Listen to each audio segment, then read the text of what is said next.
balance to occur so that you don't have too much Th2 causing too much allergy. You don't want no Th2 either, because then you really wouldn't be able to mount an immune response to things that are bad. You don't want too little Th1, because then you're never going to have any tolerance, but you don't want too much Th1 either, because that's the mechanism, again, by which you have apoptosis and cell death, so you don't want too much inflammation, and that, again, is the pathway toward NEC. We know, based on simple chest x-rays of the baby, that the ontogeny of the T cell in the breastfed baby is in fact very different. Just anatomically, you can see the thymus as opposed to the baby who's not exclusively breastfed. So you can see here, we for years had chest x-rays where we never saw the thymus because babies were never getting any human milk. And why is that? Well, it's because of the T cells from those isolated lymphoid follicles that get stimulated through the commensal bacteria that migrate and make their way and set up house and home in the thymus gland, waiting to be activated after stimulation. Furthermore, if you just measure the different repertoires of immune cells at 6 months of age and compared it between exclusively breastfed babies at 6 months of age and any other derivation of formula feeding, and that's what all these other lines are, the only thing that stands out different are these exclusively breastfed babies. So in some cases, as with the cytotoxic T cells, exclusive breastfed babies have higher levels, natural killer cells. In some cases, the exclusively breastfed babies, like with the CD4, CD8 counts here, have lower levels. We presume that these distinct differences in circulating white blood cells at 6 months are an indication of very different patterns in which that 6-month-old can respond to all sorts of insults, whether it be infections or antigens or allergies, and even immunization. We have evidence, in fact, that babies who are exclusively breastfed mount better immune responses to the vaccines that we're giving. And we know, you've heard the news, I'm sure, we're having issues, not just with the anti-vaccine group, but also with the fact that we have many vaccines that don't make great immune responses. Well, why not? Why are some of our vaccines failing? And it may have to do with all of this. Our vaccines are failing because we don't properly set the stage for a normal immune system to function. How does human milk actually turn on and off genes in addition to the ones that are responsible for toll-like receptors? Well, this is a study looking at the master genes that are responsible for angiogenesis and wound repair. And it's clear that the exclusively breastfed baby is different than the formula-fed baby. So human milk is actually working at the cellular level in the baby's gut and probably elsewhere to turn on and off genes that help to support the growth and development of that baby, not just the immune system. In more recent studies looking at all the genetics of this human milk microbiome and what's now called this human milk metagenome. So human milk is chock full of all sorts of genes. Human milk has all the lymphocytes, macrophages from the mom, and that has its own set of genes.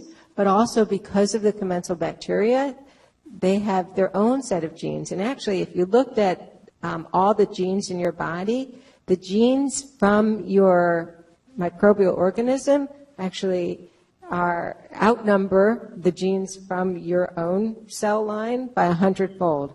So that's how many bacteria we live with and need to function in our systems. And so all of these genes in human milk have been studied, and what they found is that there's actually a balance of these stimulatory effects of these dinucleotides, what we call CPGs, just 2 nucleotides of a gene, and those CPGs actually have effects in the baby's gut. Not only the whole big bacteria itself, but the genes that come from the bacteria in the way of these CPGs can have either stimulatory or suppressive effects in the baby as well as the mother. And going back to that whole obesity story, we now recognize that normal functional colonization of the infant's intestinal gut is not only necessary for proper immune development,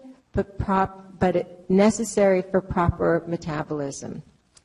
And this is all thought to be through this whole field of epigenetics.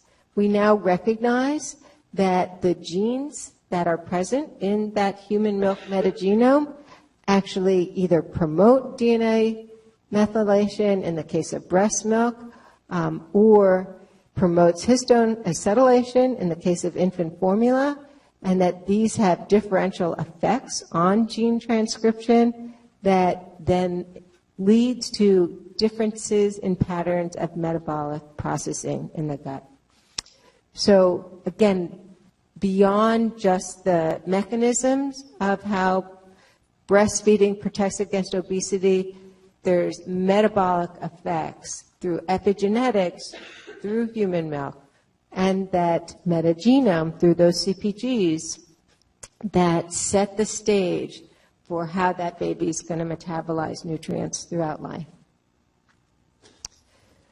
So in summary, the functions of the neonatal microbiome are to set the stage for that proper immune development, to signal these cellular nuclei, to transcribe certain genes so they become the controllers, upstream signaling, the toll-like receptors and these master genes, and they contribute genes themselves to normal metabolism. And the normal microbiome of the gut is affected by any formula feeding, just one bottle, just one drop, can be affected by other things as well, such as maternal or neonatal antibiotics, can be affected by cesarean section. We know colonization differs in that case. But there's some outstanding research questions. I've listed two. There's probably thousands of outstanding research questions because we still have a lot of gaps in our understanding. I think certainly the formula company is interested in the question, well, can it be restored or is this forever? You know, is what happens, is that insult that occurs in the first 1 day or 2 day of life when somebody decides the baby needs to get supplement, is that permanent? Have we destroyed the system forever? And nobody really knows the answer to that. I would argue that it potentially can. I'll take questions at the end, but yes, I'm excited you have questions. And does restoration reduce the risk that this microbiome has on related disease? So just in summary, in terms of the actual developmental anatomy, this is what's going on in utero, and then this is what's going on during that period of time of exclusive breastfeeding. Just very specific bacteria illustrated here lining the gut. At the time of weaning, look what happens. All, you know what breaks loose. So when weaning happens, whenever weaning happens, and it's depicted, you know, on this slide later than the first 2 days for sure, this is when you see all kinds of gut bacteria, but again, regulated through this isolated lymphoid follicle that has memory and that has set the stage for the functionality below the surface level. And again, you can see here the regulation of these TLR4 is temporary. That doesn't happen forever. There's a very specific window of opportunity where those specific patterns exist. And this study actually just came out this month, so I think there's just more and more evidence that what's exciting actually is that there's more and more labs that are dedicated to studying this field. I think it's just really exciting that folks are interested and continue to be compelled to tell this entire story. And this actually just made the news. It doesn't look like it would make the news because it's all very schematic and scientific, but The authors, I think, were very clear. This was a study of a very few children. I think there were like 9 children in the study. But they painstakingly took samples of these children over the first several years of life. And they had some that were exclusively breastfed, some that were not breastfed at all, some that got exclusive breastfeeding but then were supplemented early, and then some that got both supplements and were not exclusively breastfed. And so in every case of supplementation or non-breastfeeding, what happened is an increase in repertoire of different bacteria that were isolated from the gut. And in the case of exclusive breastfeeding, in every case of exclusive breastfeeding, there's a narrower spectrum of bacteria, bifidobacteria, the commensal bacteria, that exists in the gut just during that very specific period of time. And the authors speculate that at the time of weaning or at the time of supplementation or at the time of complementary feeding, when those bacteria start to colonize, that's the time that babies begin to have difficulty with their ability to actually metabolize and tolerate complementary feeding, and they even introduced the concept that maybe this is one of the mechanisms behind colic. So in summary, it's important that human milk set the stage for normal human tolerance, that we should be tolerant to certain antigens and not have crazy allergenic and antigenic responses to everything, which produces allergy. We should have proper gut colonization that really sets the stage for the time in which weaning occurs, and that we should support this microbial epithelial crosstalk that allows for our development of our normal adaptive immune system to function, as well as our innate immune system, communicating with that innate immune system, so that things like cancer and long-term effects may be related to lower respiratory tract infections or even type 1 diabetes are offset. Furthermore, and sort of out of the basic science, why is supplementation so damaging? We've used our PRAMS data in New Jersey to actually illustrate that at the time that we ask our PRAMS question, 6 weeks postpartum, exclusive breastfeeding gave a 6 times odds ratio that that baby was going to be exclusively breastfeeding at that mark, but even 3 times odds that that baby was going to be doing any breastfeeding. So if the baby leaves the hospital exclusively breastfeeding, much more likely that those babies will be supported at that time of the PRAMS data. So why do we do so much supplementation? Well, some of it is the market. You know, that goal to uphold the code is really important, because that's really what will change the culture of having formula around and about and just being used almost carelessly. Really, it's our nurse and physician training. As pediatricians, we worry. We do too much worrying. We worry when it's not even necessary to worry, but we worry about things like dehydration and jaundice and hypoglycemia and definitely litigation. And so, you know, when you set a guideline, do you want to set the guideline to be conservative or strict? And it depends on the culture of your department. It depends on how much you're going to battle over, you know, certain thresholds. So that takes a while, and that's all in writing the policy. So when would you need to supplement? Well, certainly if there's unresponsive hypoglycemia. We try to get mothers who we know are going to have babies that are at risk to begin to express colostrum before they even deliver, to have that on hand. Mothers that aren't available, if there's a maternal transfer, certainly the classic form of galactosemia, that's a contraindication to breastfeeding. Infants that are not able to feed at the breast, if they have some severe cleft palate, we can sometimes get enough express milk. Certainly having a milk bank, you could definitely use donor milk for those situations. Some maternal medications are contraindicated for very few. The low birth weight baby where milk is not available, so that part is, doesn't have to be all the time. Certainly low birth weight babies are going to be on your hypoglycemia protocol, but we should be able to have mother's milk available through early expression, continued hand expression, and then moms that have medical reasons why her lactogenesis would be delayed, and some moms with intolerable pain. So this is when supplements are not needed, and you could probably add to this list. Colostom's not enough. I need to teach my baby how to use a bottle. They need to know how to do both. Baby's eating all the time. Weight loss, that's a huge one. Everybody's worried about weight loss. There are new weight loss nomograms that were published from the West that are helpful, but again, you have to take a whole clinical history to really know what's going on. To quiet a fussy baby. You've heard them all. So lots of reasons when supplements are not needed. Another reason why it's important not to supplement is now someone's looking.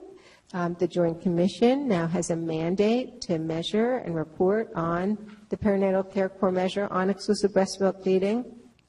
And that's PCO5 for all comers, and then PCO5A among those who intend to exclusively breast milk feed. How many were exclusively breast milk fed during the time.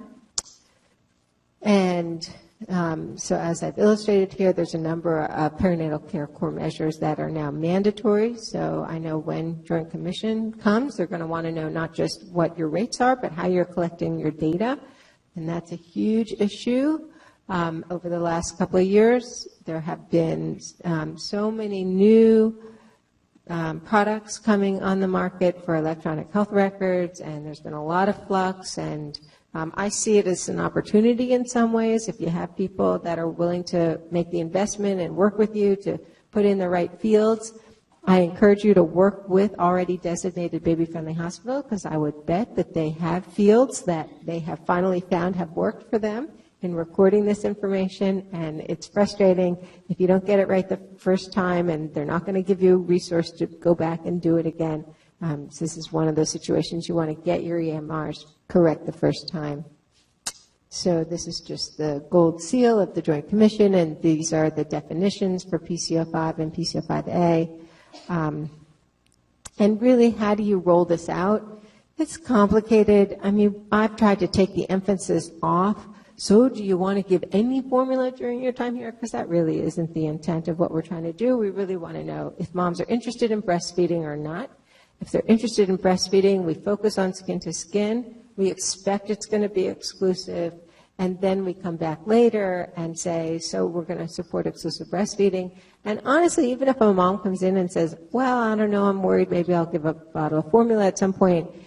If you support that mom to continue to exclusively breastfeed, and that's all the baby gets in the whole first part of the whole delivery hospital period, that's actually counted for PCO5A.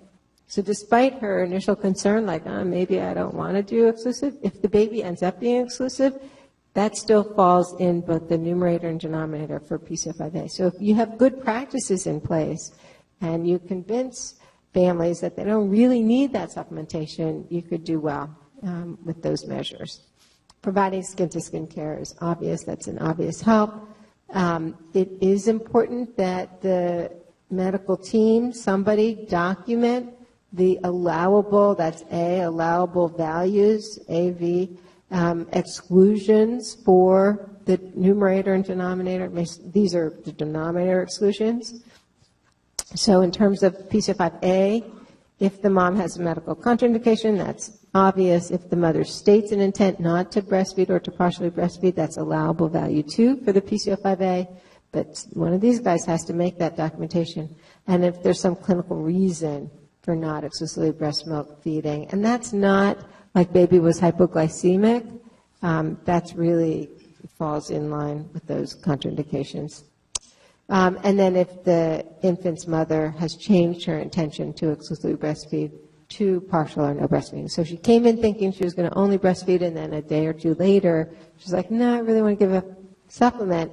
That could still be allowable value 3 as long as one of these folks have had the conversation, provided the education, that's all documented, that can be taken out of the denominator.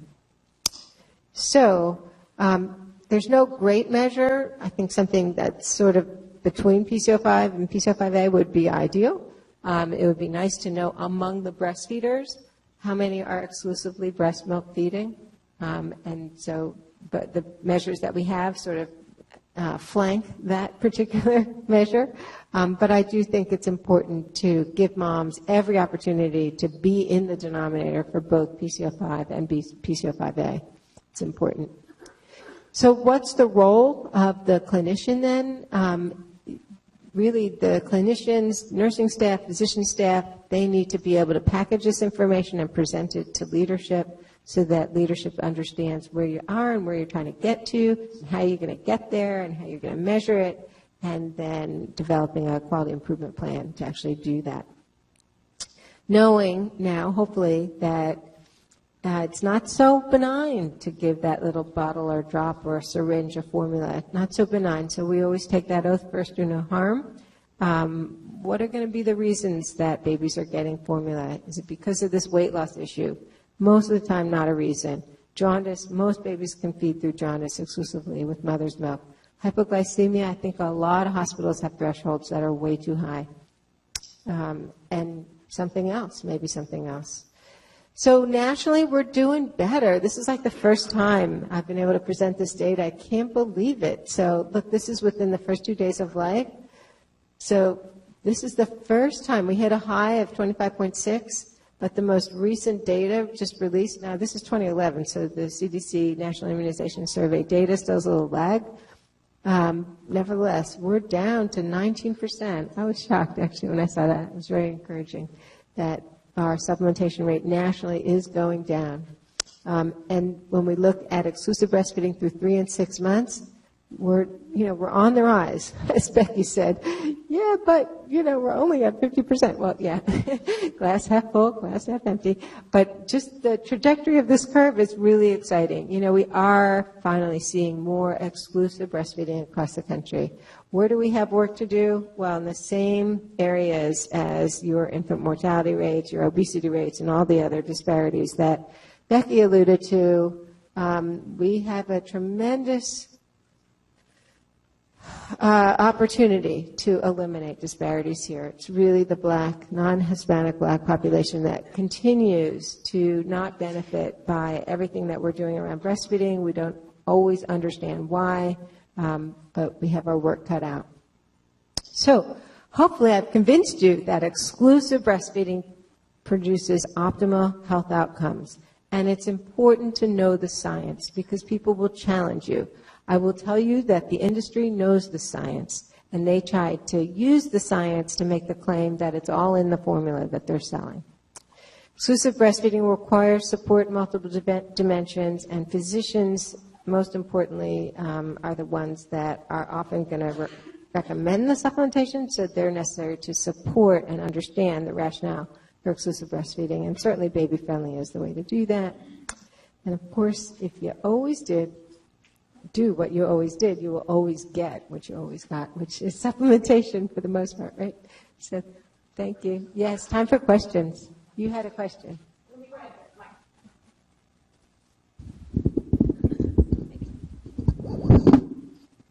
Is this on? Oh. So that we can record the questions, it's good to talk into the mics. Actually, this is just a comment. I like to read Scientific American, and the latest issue has a big section on microbiome, and it is sponsored by Nestle. True. I have to tell you that the Nestle workshops, the Nestle nutrition workshops that exist every several years, is the place where all these scientists gather. So I think it's important for us to keep up and know what they're working on.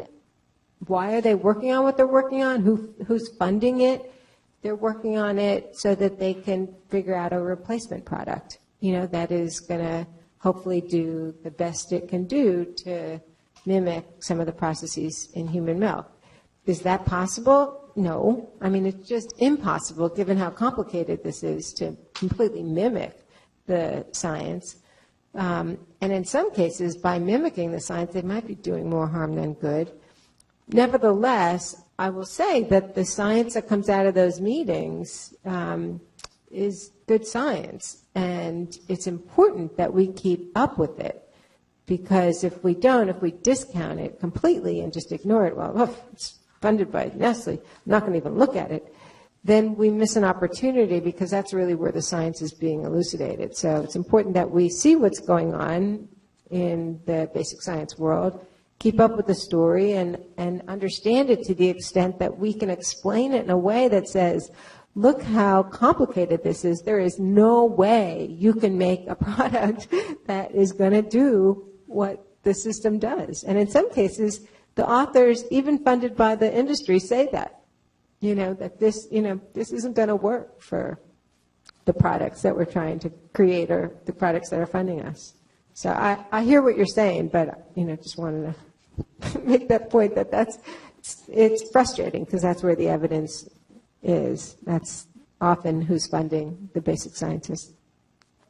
Yeah. Hi. You're talking about physicians being a major impediment to exclusive breastfeeding, but they're not getting any education in medical school. I talked about this yesterday. What can we do to change that? You're on the AAP breastfeeding curriculum committee, whatever. What are we going to do? Why can't we change this in medical school and not in our rotations in third and fourth year? We need it in our basic science in our first 2 years. So how do we change that? So that's a great question, and something that keeps me up at night, because I actually am responsible for a course that we teach in our medical school called Scholars Workshop. It's a 4-year course, and we spend a lot of teaching hours not only designing my course, but also designing the other courses in the medical school. We're a brand new medical school, so we have great opportunity to be able to invent everything new. Our biggest challenge is that the overwhelming majority of medical schools today have the first couple of years as a pass-fail venture. So the only thing that sets the student apart from their peers in seeking residency spots is how they do on the boards. So guess what drives the student's interest? Are there questions on the boards?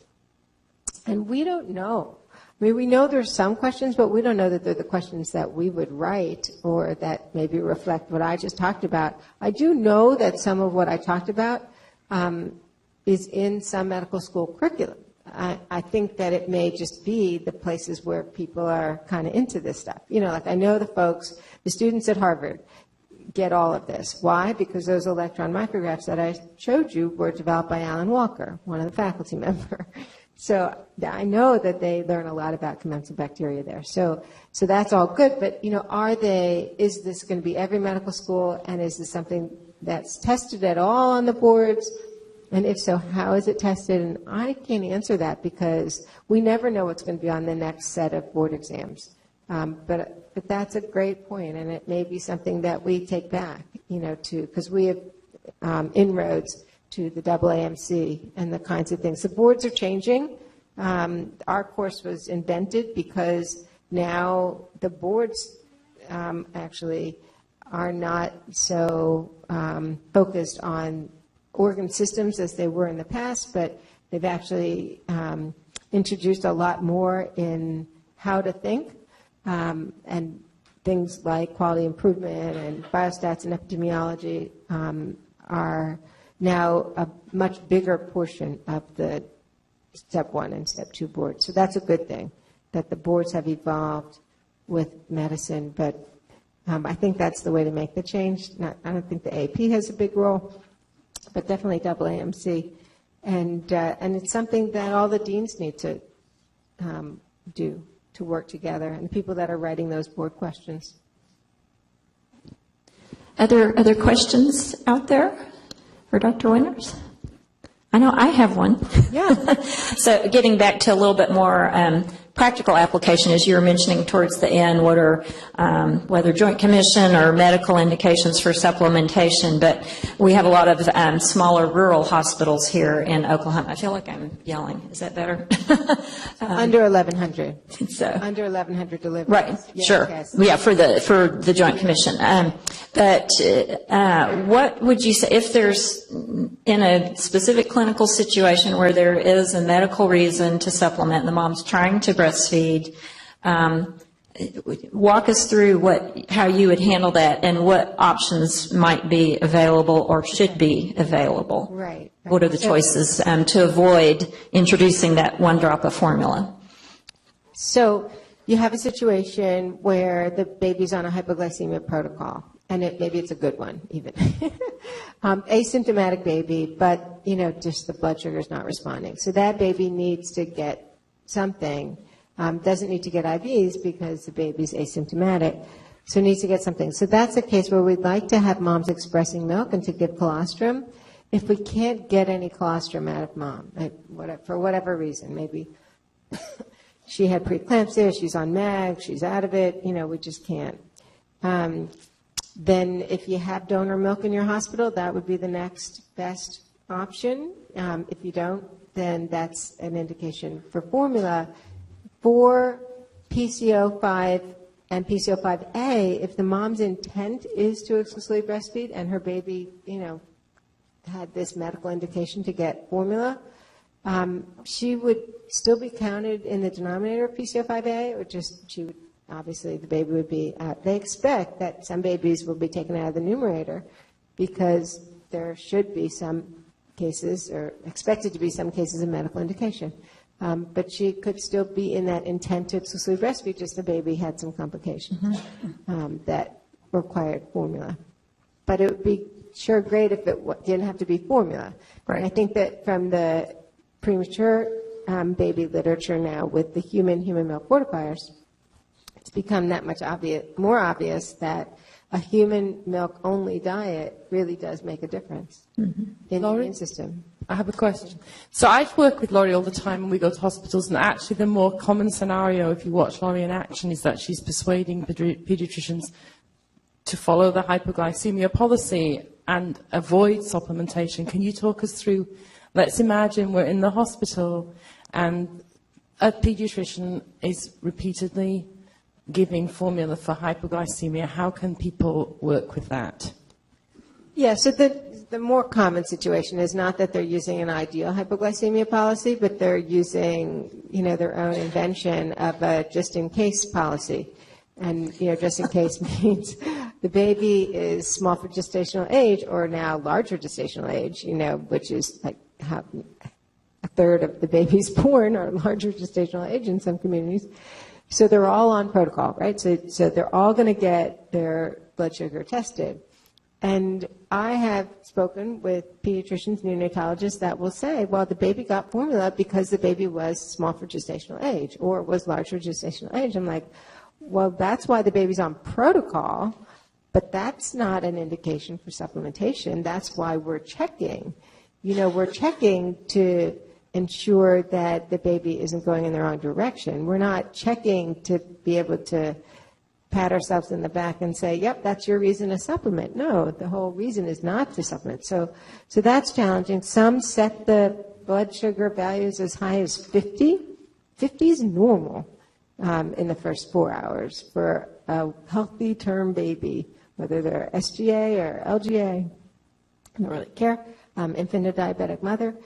50 is normal. And so setting your threshold at 50 is only really sentencing that baby to getting some intervention that is unfair. It's just unfair. It's a human rights violation. And I, complain that you have no right poking that baby to the point of pain and inflicting harm and causing anxiety in the mother. And I've had mothers on our audits tell me, oh, yeah, the pediatrician said I needed to get formula because it had what my milk didn't have. I mean, what kind of message is that after what I just told you? Yeah, it doesn't have a way to eradicate the normal commensal flora in your baby's gut. Yeah, but that's not what they're saying. So we just have to get very real. I'll talk later this afternoon about why there's this disconnect. So definitely there's the disconnect because, medical education at the get-go is lacking.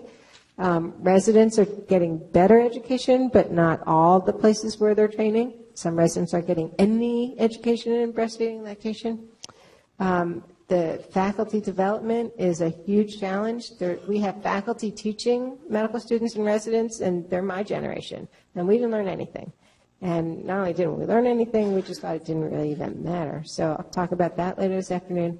And so we have a huge challenge to change the culture to understand how much it really does matter and how they can actually change. And really that's a great tie-in to what I'll be presenting this afternoon. How do you inspire the physicians that you work with to actually want to make that change and to do something different? Because it's frustrating. You guys do all that great work, and then, one pediatrician comes in and just writes an order to supplement. It's like, wait, how'd that happen? For hypoglycemia, the baby's blood sugar was fine. It's frustrating because it's not necessary and it's harmful. We know it's harmful.